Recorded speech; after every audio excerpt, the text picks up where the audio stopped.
Olá pessoal, tudo bem? Dando continuidade à nossa disciplina de contabilidade internacional, hoje nós vamos fazer um apanhado de tudo que nós vimos nesse bimestre, pensando em uma preparação para a nossa avaliação, que será na semana que vem, certo? Então hoje a gente vai rever aquilo que nós já visualizamos nas aulas anteriores, vocês fizeram alguns trabalhos nessa disciplina de contabilidade internacional. Então vamos lá. Bom, pessoal, nós começamos o bimestre falando sobre as empresas transnacionais, né? Então, só lembrando que as empresas transnacionais, elas surgem em um contexto da globalização, né? Onde nós temos a intensificação das relações comerciais, nós temos a necessidade das empresas expandirem os seus mercados, tentando conquistar mais consumidores e, consequentemente, aumentar o seu lucro, né? Então, as empresas transnacionais, elas buscam se expandir pensando nisso, né? Em aumentar o seu resultado, aumentar o seu mercado consumidor e a inserção dos seus produtos em nível global, né? Então, essas empresas, elas possuem uma matriz, essa matriz é sediada no país de origem, normalmente, dessas empresas, e elas criam filiais em outros países ou dentro do seu próprio país. Mas para ela ser considerada uma empresa transnacional, ela precisa necessariamente criar filiais em outros países do mundo e não só unidades dentro da federação onde a matriz está instalada, certo? Então esse é um conceito básico e importante de vocês relembrarem, tá? Aí nós vimos por que é interessante abrir filiais em outros países. Bom, primeiro a questão da disponibilidade da matéria-prima que o local oferece, isso sempre está em análise, né, das empresas, elas só vão se instalar em um país que tem matéria-prima para subsidiar o seu processo produtivo, né? Mão de obra barata, doação de terreno, normalmente os países que recebem essas empresas, eles doam o terreno onde elas são instaladas, oferecem isenção de impostos, tem legislação ambiental pouco rígida, energia e mercado consumidor em expansão, isso é muito importante para as decisões das empresas transnacionais de se instalarem em determinado país, a alta produtividade dos colaboradores, da mão de obra e oferecida pela própria matéria-prima e estrutura que o país oferece. Nesse sentido, os países em desenvolvimento, como o caso do Brasil, da Argentina, do México, a Índia, a África do Sul, eles têm sido os principais destinos das empresas transnacionais, né? Então, porque eles oferecem essa disponibilidade de matéria-prima, mão de obra barata, normalmente oferecem benefícios, como a doação de terrenos e isenção de impostos, tem a legislação ambiental pouco rígida, oferece energia no nível satisfatório e tem um mercado consumidor em expansão, né? Então, considerando esses os elementos que compõem a tomada de decisão de uma empresa em se instalar em outro país, normalmente os países em desenvolvimento oferecem todas essas vantagens e por isso eles são considerados os principais destinos, certo? E os países que recebem essas empresas, o que eles ganham, né? Aumenta o número de empregos, aumenta a geração de renda e aumenta a industrialização. Consequentemente, nós temos recolhimento de alguns impostos, nós temos a movimentação do mercado local, temos, né, como a geração de renda, a geração de emprego, a geração de renda, elas movimentam a economia, tem um impacto muito grande no local onde essas empresas estão instaladas, né? Então, as vantagens de quem recebe essas empresas são essas. Então, por isso que normalmente esses países eles oferecem um ambiente propício para oferecer desenvolvimento e trazer renda para a sua população local. E aí, por que é interessante para uma empresa que é localizada em um país emergente se tornar uma transnacional, né? Então vamos pensar agora num caminho contrário, onde as empresas que estão em países em desenvolvimento, como o caso do Brasil, da Índia, da China, qual que é a vantagem dessas empresas de se instalar em outros países, sejam eles emergentes ou não? Primeiro, acessar novos mercados. Ao acessar novos mercados, as empresas elas geram retorno para o seu país, elas trazem renda, né, trazem benefícios econômicos para o seu próprio país de origem. Então, isso é muito interessante. Elas aumentam a produção e a exportação do país, né, e fomentam aportes financeiros dentro do país. Automaticamente, quando a empresa que está sediada em um determinado país, ela se desenvolve, ela cresce, ela traz benefícios para onde ela está instalada, porque ali é a matriz, então, consequentemente, todo o fluxo comercial de rendimentos, ele passa pela matriz, né? Então, traz vantagens para o país de origem.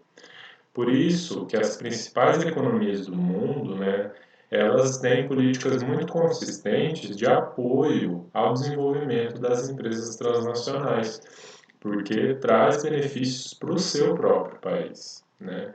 Então a gente tem aí nesse mapa a gente visualiza a presença de multinacionais brasileiras no exterior, né? Aqui usando o termo multinacionais, mas nós sabemos que o ideal é usar o termo transnacionais, né?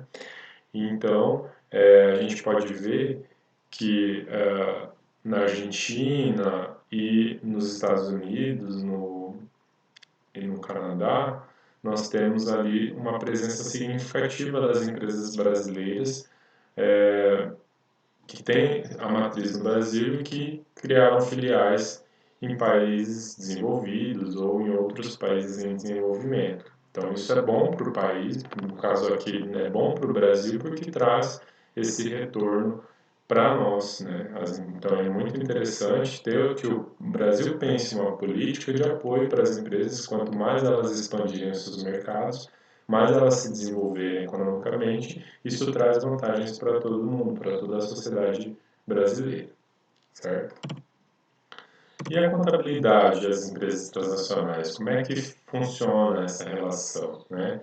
As empresas transnacionais, elas trazem uma série de complexidades, porque quando você tem filiais instaladas em outros países, naturalmente você tem um aumento na gama de legislações, de regulações fiscais, tributárias, comerciais, que precisam ser analisadas e consideradas a fundo pela contabilidade, né? Então não tem como não ser uma contabilidade profissional que vai contribuir para o desenvolvimento dessas companhias. Então a gente não a contabilidade nesse nível, nesse tipo de empresa, não é só de tesouraria para ficar pagando contas, e sim pensar em contribuir realmente para a tomada de decisão e para o desenvolvimento dessas empresas. Então é muito mais complexo a contabilidade no ambiente de uma empresa transnacional do que em uma empresa nacional.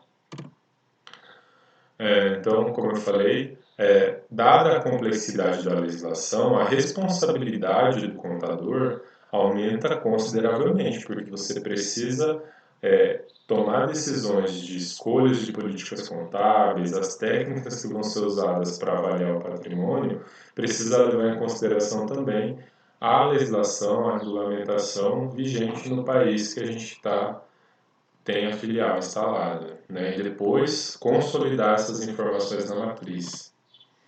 Então, organizações desse nível utilizam a contabilidade gerencial de uma forma muito estratégica. Então, a opinião dos contadores gerenciais em empresas transnacionais é importante, é estratégica e é ouvida pela gestão das empresas, porque não tem como eles tomarem decisões sem levar em consideração os aspectos tributários, contábeis e fiscais desses países que estão aqui a filial está instalada.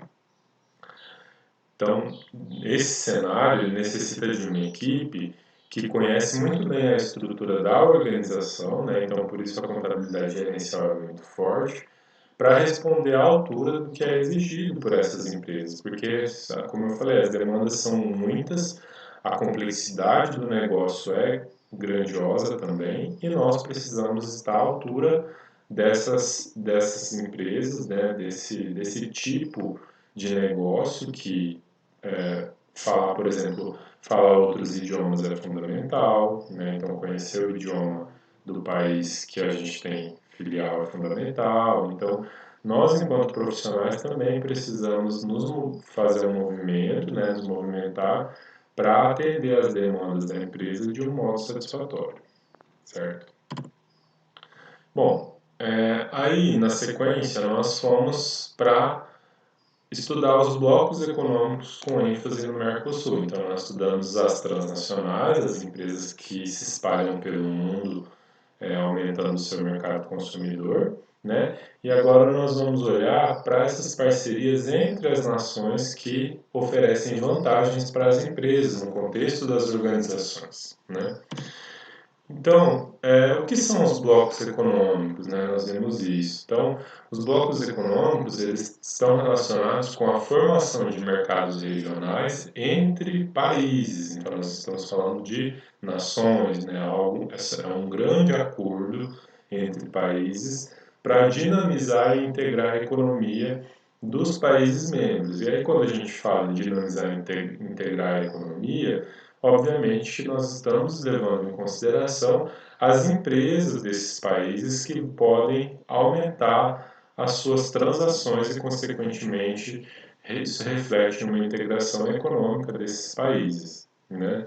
Então, como é que isso acontece? Através da livre circulação de mercadorias ou da redução dos impostos cobrados em importações, né? A gente vai ver depois que existem níveis, né, de blocos econômicos. Mas quais são as vantagens de um bloco econômico? Primeiro, obter ganhos por meio da economia de escala. Então, quando a gente consegue aumentar a quantidade que a empresa vende, que a empresa comercializa, a gente consegue maximizar o resultado dela. Então, isso é muito bom para o bloco, né? Então, aumenta a nossa possibilidade interna e externa de vender os nossos produtos para um mercado maior, aumenta a produtividade, atrai mais investimentos estrangeiros diretos, porque você tem um mercado consumidor maior, exposição de firmas menos eficientes à concorrência estrangeira, então a gente tem, de uma certa forma, um impulso para a eficiência das empresas, porque a partir do momento que você abre a economia dentro de um bloco, você está permitindo que empresas de outros países venham comercializar no seu mercado, né? Então isso, de certa forma, traz um impulso para que as empresas locais se desenvolvam e sejam eficientes, porque se elas não forem, as empresas dos outros países parceiros do bloco vão ser, né? Então ela perde espaço.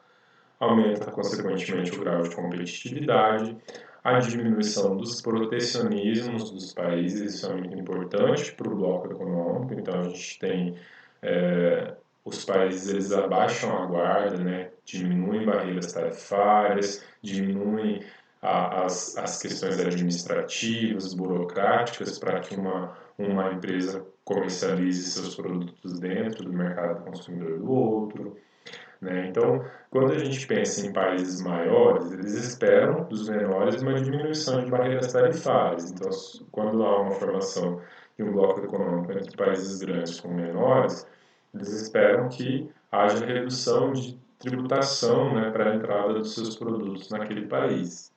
Então, diminuição da burocracia e diminuição das barreiras tarifárias.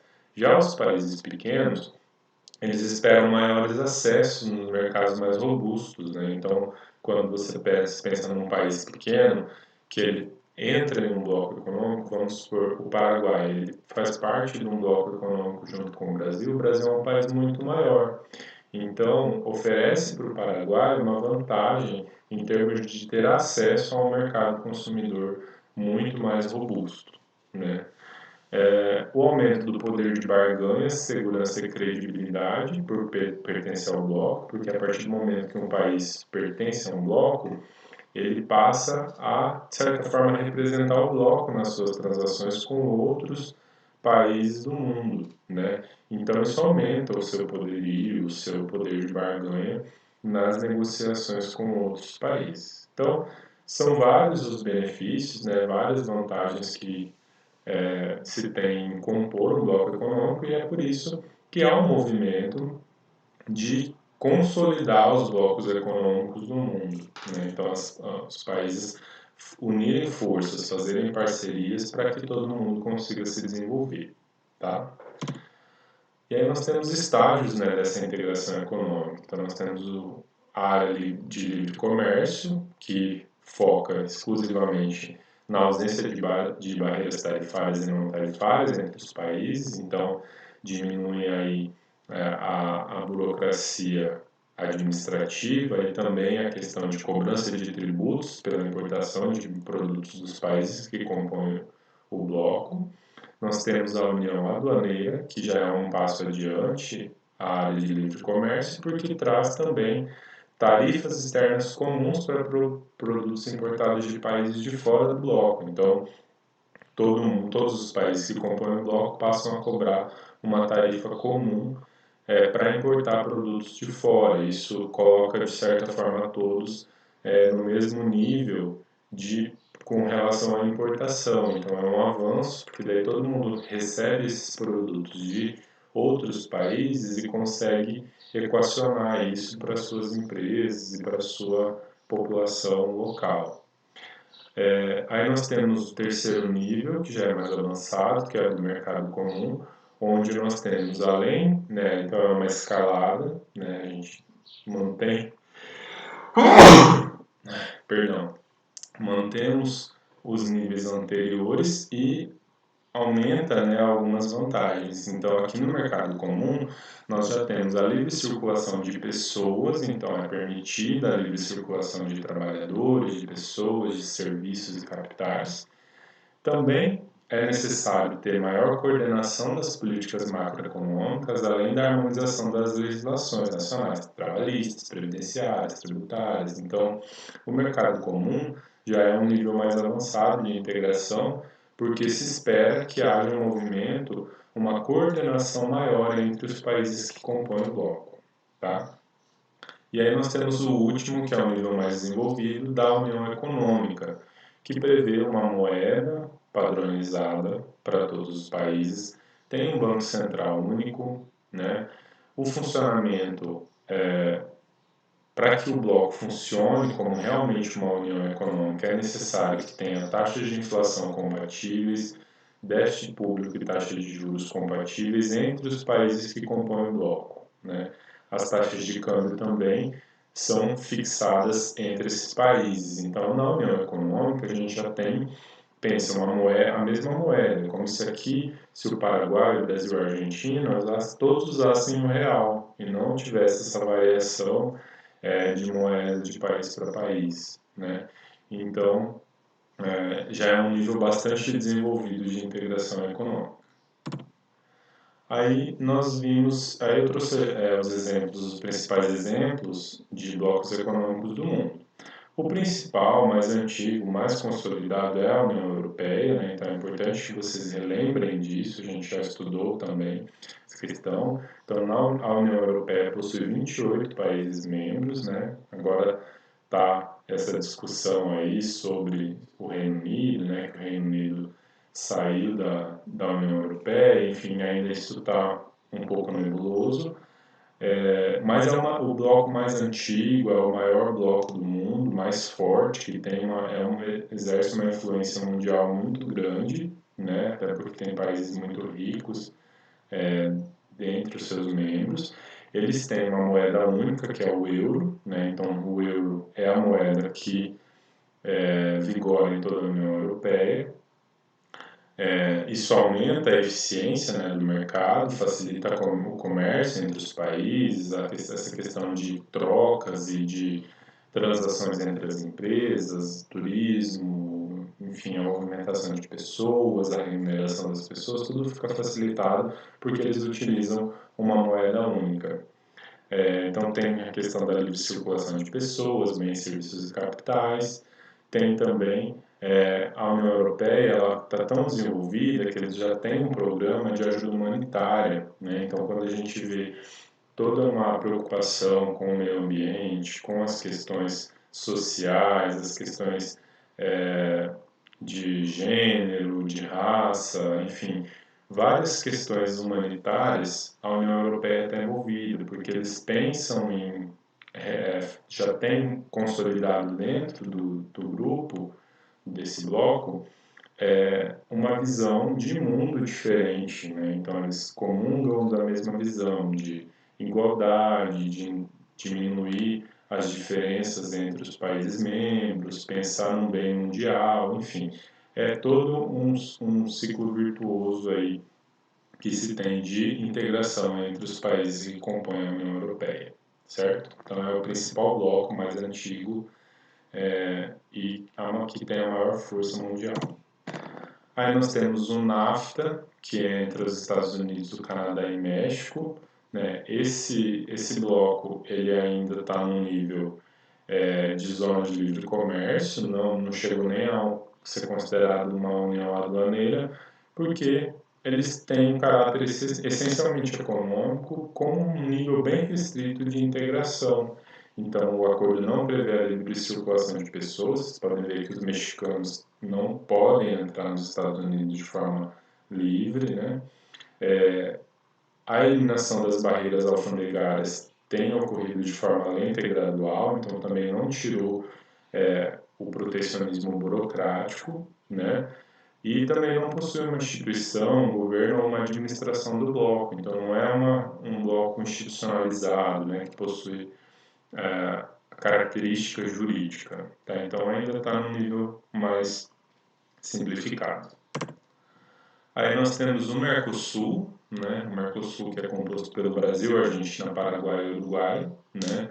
Que são os signatários do Tratado de Assunção lá em 1991. Então nós falamos bastante do Mercosul. Nós tivemos a adesão da Venezuela em 2012, que aderiu ao bloco, né? E ela está suspensa desde 2016 por violar as cláusulas democráticas do bloco. E também o Mercosul é muito importante porque ele tem membros associados, então os países que não são signatários do tratado, eles são países que são, eles têm vinculação, né? Eles são considerados estados associados, né? A Bolívia está com um processo de adesão ao Mercosul, então provavelmente daqui a uns anos ela deve entrar também, se tornar um membro, ter uma cadeira cativa no Mercosul. O Mercosul ele tem um nível de desenvolvimento, já possui a questão da união aduaneira, então nós temos uma tarifa externa comum, né? Então tem aí 11 níveis tarifários que estabelecem quando a gente pensa em comprar produtos de fora, nós temos níveis de tributação para cobrar, né, para tributar essas compras externas. Nós temos a criação da nomenclatura comum do Mercosul, o famoso NCM, que é um código que é utilizado na comercialização de produtos do Mercosul, então todos os países membros são obrigados a usar o NCM. Esse código é usado, ele passou a ser utilizado em 95 pelos países membros, né? Todas as notas fiscais de mercadorias importadas ou exportadas precisam ter o NCM dos produtos descritos na nota. O que nós vemos na prática comercial é de que isso já está incorporado no Brasil. As empresas já trabalham com esses códigos no próprio cadastro dos produtos, então já é algo bastante consolidado e antigo, né? Isso interfere no cálculo dos tributos, né, IPI, ICMS, o próprio imposto de importação. Então, é preciso ter cuidado com esse NCM, ele não pode estar errado, porque isso pode causar problemas alfandegários se tiver venda entre os países, então precisa estar tudo certinho. E gerar cobrança indevida de impostos se ele estiver errado. Né? Então, aqui a gente visualizou o site, onde vocês podem consultar esses códigos, né? O Mercosul ele passa por um processo acelerado de fortalecimento econômico, comercial e institucional, então há uma força, uma integração de fato entre os países membros, né? o modelo de integração ele tem um foco mais pragmático, então pensando em resultados concretos no curto prazo. Então, os países estão preocupados em realmente gerar resultados mais concretos, não ficar só nessa visão mais teórica, né? E o sentido, né, o que o Mercosul busca é aumentar, né, a prosperidade econômica dos países, sempre respeitando a democracia, a estabilidade política e o respeito aos direitos humanos e liberdades fundamentais dos seus cidadãos, né? Então, para todos os países membros é muito importante considerar realizar essa busca da prosperidade econômica, mas respeitando as liberdades fundamentais, os direitos humanos e a democracia, certo? E aí, por fim, nós vimos as práticas contábeis no Mercosul, né?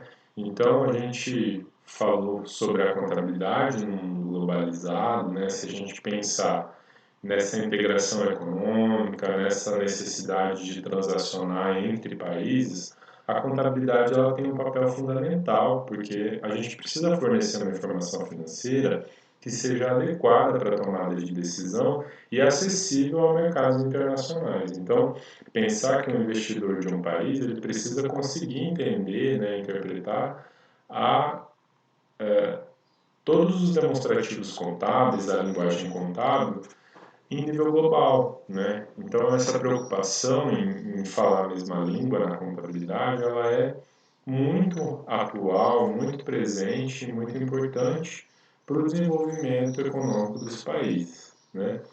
Então, se a gente for pensar no mundo globalizado, ele foi o principal propulsor, né, o que impulsionou o processo de harmonização contábil em nível global, né?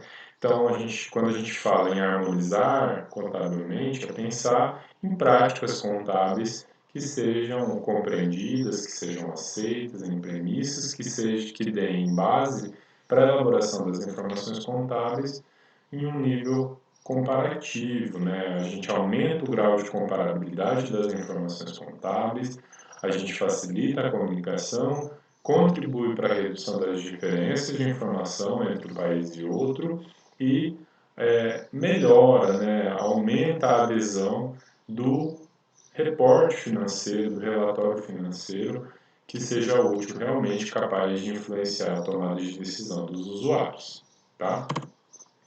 Então, considerando esse processo de integração do Mercosul que nós acabamos de ver, a gente vê que o nível, né, de integração econômica, essa colaboração entre os países, ela demanda, ela chama essa questão de falarmos o mesmo idioma em termos contábeis, né? Então, o que a gente tem? Que o processo de geração de informações financeiras, ele precisa ser integrado. Então, os países que compõem um bloco econômico, eles precisam ter a forma de gerar informação contábil integrada. No Mercosul isso ainda não aconteceu, então nós ainda temos diferenças significativas nas práticas contábeis entre um país e outro, né? Então, quando a gente fala em harmonizar a contabilidade, a gente tem que pensar em um conjunto mínimo de normas contábeis que sejam adotadas por todos os países que compõem o acordo, que fazem parte do bloco econômico, né? De forma específica, a gente está falando de usar critérios de avaliação patrimonial similares, tentar diminuir a assimetria de informações divulgadas, então a forma como a gente publica, divulga, dá acesso a essas informações, ele não ser tão diferente, tão disparo de um para o outro, tá? Então, a convergência aos padrões internacionais de contabilidade entre os países que compõem o Mercosul é diferenciada em cada país. Cada país fez a sua integração, fez essa virada para as normas internacionais de contabilidade de um jeito.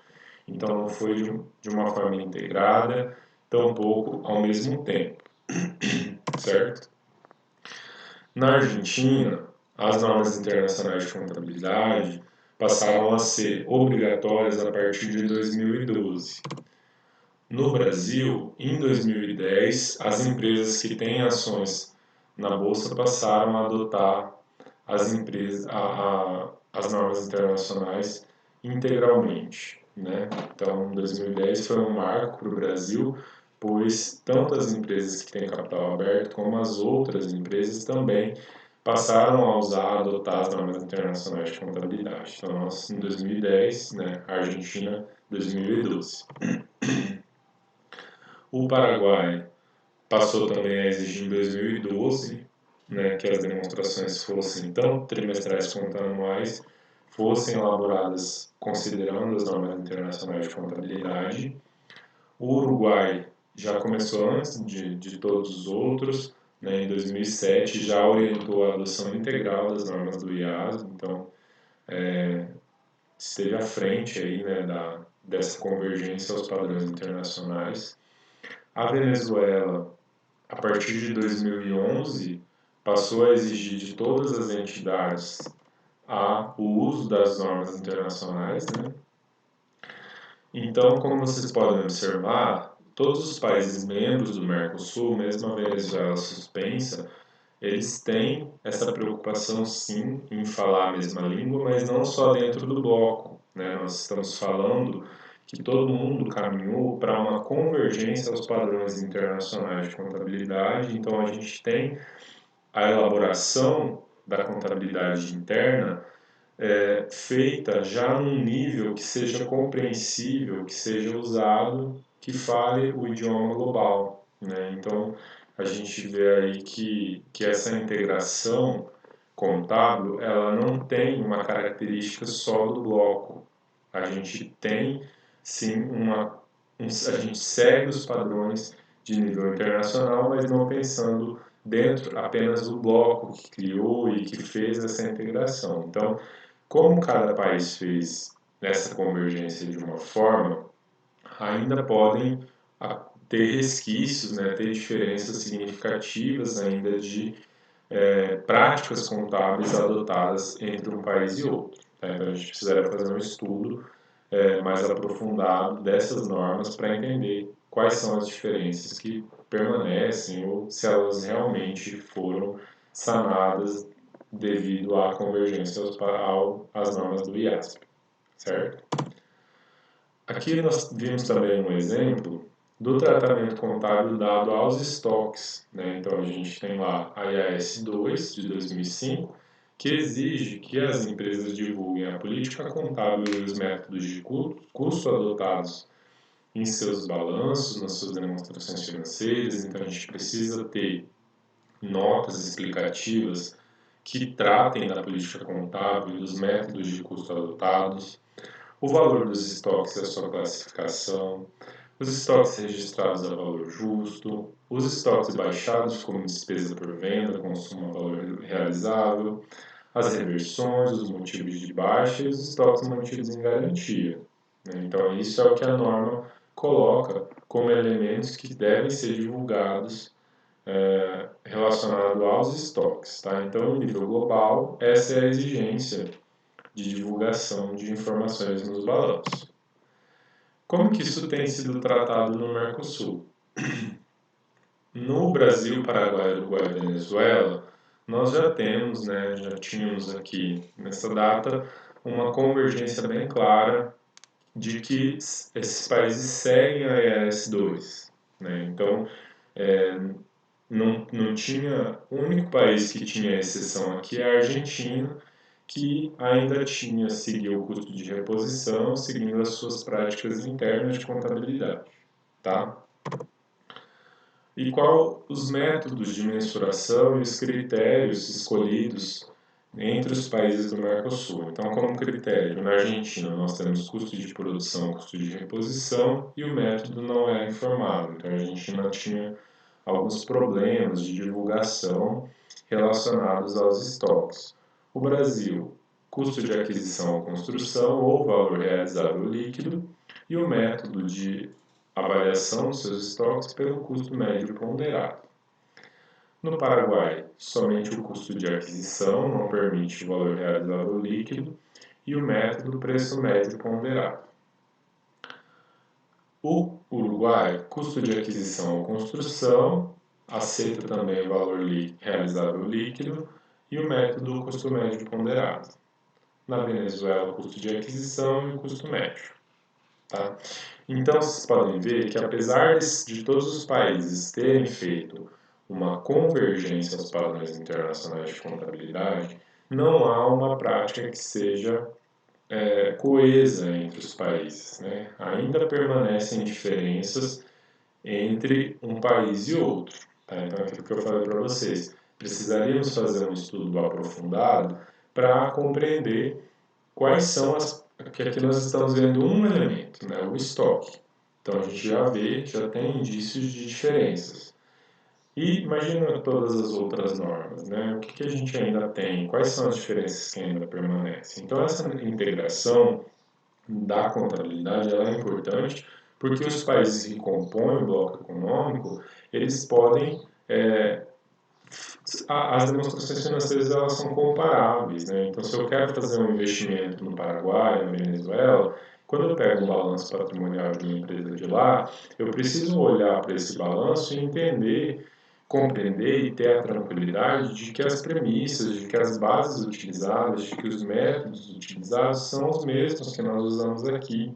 Então, isso facilita na comparação e na tomada de decisão de investimento, certo? Então, foi isso que nós vimos nesse bimestre, né? Portanto, vocês podem ver que foi bastante coisa. Então, eu espero que vocês tenham relembrado aí tudo que nós vimos e eu desejo a vocês uma boa prova na semana que vem. Qualquer dúvida, qualquer comentário, eu estou à disposição de vocês, certo? Então, é isso. Até a próxima aula. Tchau, tchau.